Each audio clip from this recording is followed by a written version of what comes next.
चरक संहिता सूत्र स्थान अध्याय 2 उपमार्ग तंडुली अध्याय श्लोक 21। हम जो देख रहे थे यहाँ पे रक्तातिसारग्न यव को देख रहे थे, तो इसमें अगला द्रव है नागरय।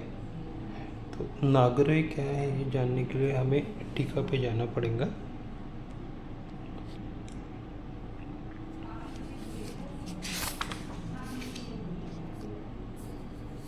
पयस्य अर्धोदके इत्यादो नागरम मुस्तम।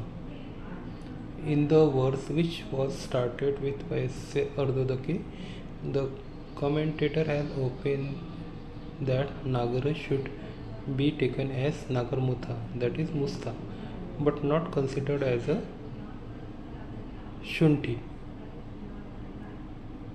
तो यहाँ पे जो है नागर का मतलब मुस्ता है, ना कि सुंठी।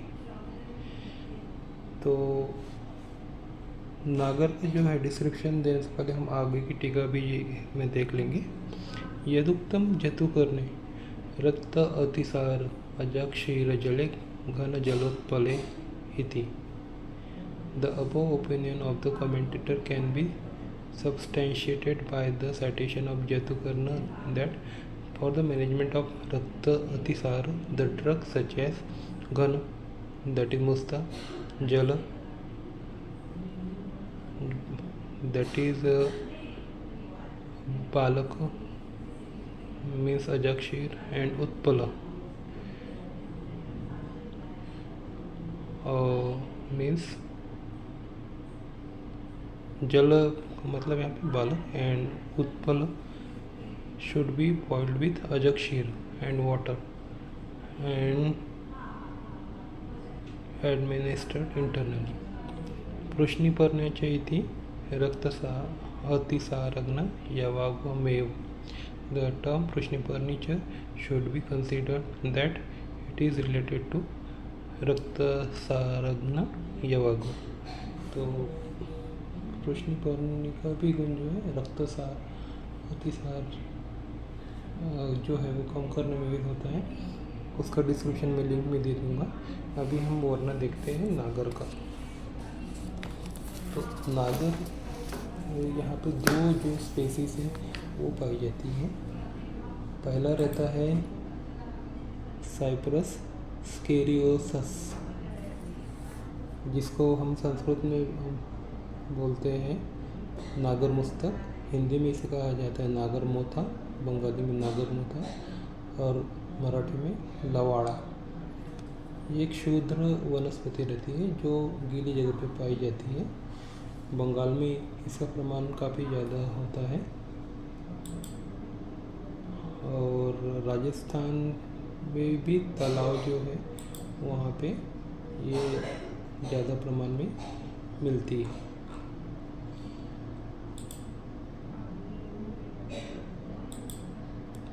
और इसका जो जड़ रहती है ये उंगली कितनी जाड़ी रहती है, लंबी रहती है, सुगंधी रहती है। सूरत में जो नागर मोथा पाया जाता है, जिसे हम सूरत नागर कहते हैं, वो ज़्यादा जाड़ा और सुगंधी रहता है। सूरती नागर मोथा ही प्रशस्त कहा गया है औषधियों के लिए। और ज़मीन से निकालने के बाद 6 महीने के अंदर जो जड़ रहती है वो निरुपयोगी हो जाती है। इसलिए इसका विकल्प लेते समय ये ध्यान में रखना है कि ताज़ी और सुगंधी जड़ देख के ही लेना है और उसका ही औषधि में उपयोग करना है। नागरमोथा का जो गुणधर्म रहता है वो यष्टि मधु जैसा रहता है। ये कटु रहती है, शीत रहती है, तिक्त रहती है, कषाय रहती है, दीपन पाचन ग्राही, स्वेदजनन, कफग्न, तृष्णा निग्रहण, स्तन्य जनन, स्तन्य शोधन, कंडुनाशन, मूत्रजनन, उत्तेजक और जंतुनाशक रहती है। इसकी जो मात्रा रहती है ये पाव तोला से 1 तोला जो फांट है दिया जाता है। ये जो है स्वेद जनन है, मूत्र जनन है, ग्राही है और उत्तेजक है। इसका जो उपयोग रहता है वो अब देखेंगे। नागरमोथा जो है ये अगर वनस्पति बोली भी गई है तो इसे प्रधान औषधि की तरह यूज़ नहीं करना चाहिए। ये सभी रोगों में उपयुक्त होती है।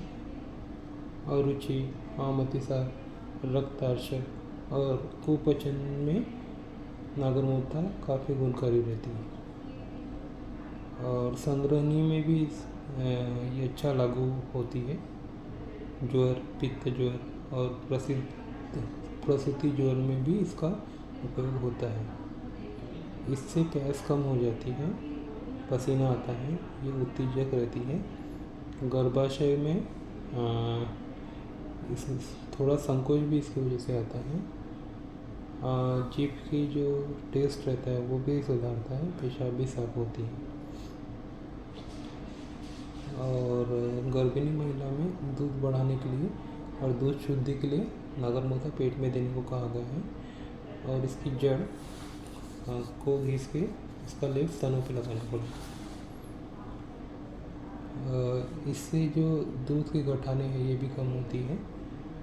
परमा रोग में भी नागरमोथा का उपयोग होता है। और नागरमोथा ये जंतुनाशक है अगर वो ज़्यादा मात्रा में दिया जाता है। और इसके जड़ का जो लेप है वो कंडुनाशक भी कहा गया है। अब इसमें जो दूसरी वैरायटी आती है जो मोस्ट कॉमनली यूज होती है, साइप्रस रोटंडस। संस्कृत में इसे मुस्तक कहते हैं, हिंदी में मुस्ता या मोथा, बंगाली में मोथा, कन्नड़ में कोरनारी, मलयालम में करीमुत्तम, तमिल में कोरई किडंगू, तेलुगु में तुंगमुस्ते, कोंकणी में बीबल भद्रमुष्टि। ये जो वनस्पति रहती है इसका जो स्टेम रहता है त्रिकोणी रहता है और 1 से 2 फुट ऊंचा रहता है।